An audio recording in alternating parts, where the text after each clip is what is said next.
5 жыл. Мен оған бүкіл жүрегімді тапсырдым, сенімімнің шегі жоқ еді.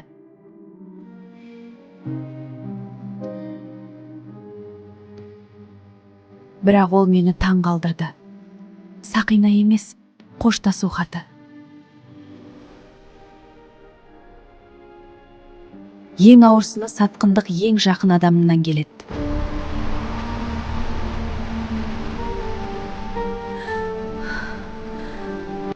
Ең ауырсыны сатқындық ең жақын адамынан келеді.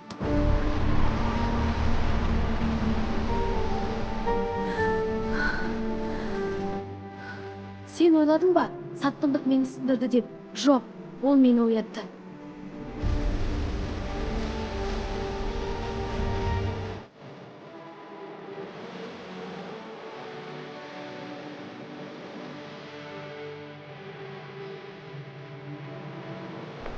Бір жылдан кейін біз қайта кездестік, бірақ енді рөлдер ауысты.